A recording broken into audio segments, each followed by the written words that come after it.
Hello everyone. साथियों, आपके BEd प्रवेश परीक्षा में यह जो प्रश्न है, इसके साथ साथ जनरल अवेयरनेस से यानी सामान्य अध्ययन से जितने प्रश्न आपके परीक्षाओं में ज्यादा बार पूछे जाते हैं, इसका हम क्या करेंगे, अध्ययन करेंगे। साथ ही साथ देखेंगे कि ये बीएड प्रवेश परीक्षा में किस टॉपिक से ज्यादा प्रश्न पूछे गए हैं। तो पहला है, योजना आयोग का गठन कब हुआ। यह प्रश्न आपके परीक्षाओं में 2 से 3 बार आ चुका है। तो योजना आयोग के बारे में अगर जितने भी प्रश्न बनेंगे, हम चर्चा कर लेंगे। योजना आयोग का गठन यह हमारा कब बना था, डेट भी पूछा जा सकता है।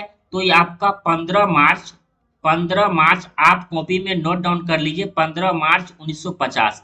एक बार ऐसा हुआ था कि डायरेक्ट ये जो क्वेश्चन देख पा रहे होंगे, ऐसे ही क्वेश्चन पूछा था और एक बार दे दिया था डेट 15 मार्च 1950, 16 मार्च 1951, ऐसे ही करके दे दिया था, जिसका उत्तर जो होगा यह 15 मार्च 1950 होगा। अब योजना आयोग से जो प्रश्न बनेंगे, कभी देखा जाता है कि योजना आयोग के जो हमारा क्या होते हैं, ये अध्यक्ष कौन होते थे।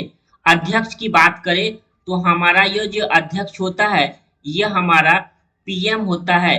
पीएम यानी प्रधानमंत्री होता था। क्या होता था? प्रधानमंत्री।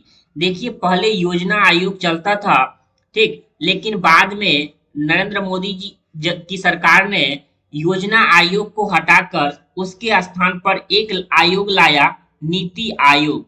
योजना आयोग अभी नहीं चल रहा है, अभी उसके स्थान पर उसका नाम नीति आयोग लाया गया। अब नीति आयोग के अध्यक्ष पूछे, नीति आयोग के अध्यक्ष कौन होते हैं? तो ये भी हमारे कौन होते हैं? प्रधानमंत्री होते हैं। कौन होते हैं साथियों? ये प्रधानमंत्री। योजना आयोग पहले चलते थे, अब योजना आयोग नहीं चल, इसी के स्थान पर उनका एक नया नाम जो है, यह नीति आयोग पड़ चुका है। और इसके जो भी अध्यक्ष होते हैं, इसके अध्यक्ष प्रधानमंत्री होते हैं, जो अभी नीति आयोग चल रहे हैं। और योजना आयोग, और पहले पूछे कि प्रथम योजना आयोग के अध्यक्ष कौन है, तो प्रथम योजना आयोग के अध्यक्ष पहला प्रधानमंत्री कौन है? जवाहरलाल नेहरू। जवाहरलाल नेहरू। तो इतने प्रश्न आपके बन गए। ये प्रथम अगर पूछे प्रथम योजना आयोग के अध्यक्ष कौन थे, तो जवाहरलाल नेहरू। योजना आयोग के अध्यक्ष कौन होते हैं? तो प्रधानमंत्री होते हैं। और योजना आयोग कब गठन हुआ? तो 15 मार्च 1950 को गठन हुआ। और योजना आयोग के स्थान पर किस आयोग का गठन किया गया? तो योजना आयोग के स्थान पर नीति आयोग का गठन किया गया है। तो इतने प्रश्न आपके परीक्षाओं में बन सकते हैं और बने भी है, इसीलिए इस टॉपिक को आप अपने कॉपी में नोट डाउन कर लीजिएगा, जहां से प्रश्न जो है आपके परीक्षाओं में डायरेक्ट सीधे देखने को मिलेगा। एक प्रश्न जो फिक्स है, जो बीएड प्रवेश परीक्षा में नीति आयोग से ये प्रश्न पूछा जाता है।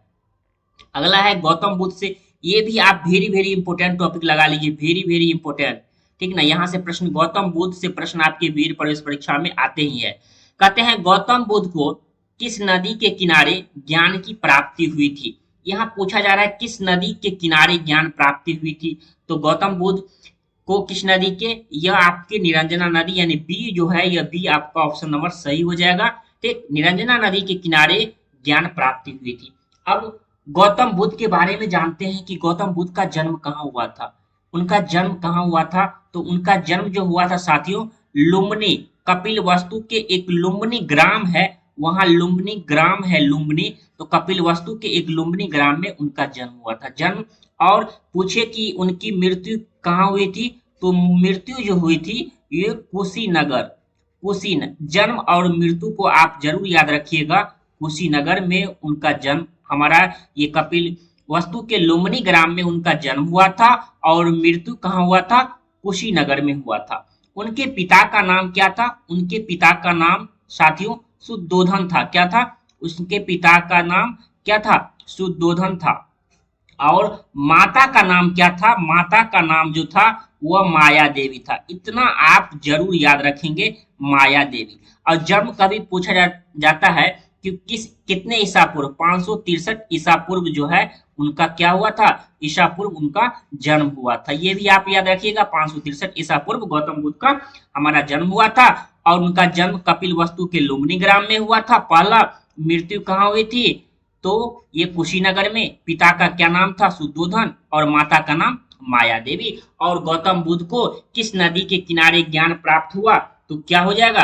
किस नदी के किनारे? तो निरंजना नदी के किनारे। और किस वृक्ष के? तो बोधि वृक्ष। किस वृक्ष के नीचे हमारा ये ज्ञान प्राप्त हुई थी? तो बोधि वृक्ष हो जाएगा। तो इतने प्रश्न गौतम बुद्ध से अगर आपके परीक्षाओं में कितने टॉपिक हो गए, यहाँ से प्रश्न आपको देखने को जरूर मिलेगा।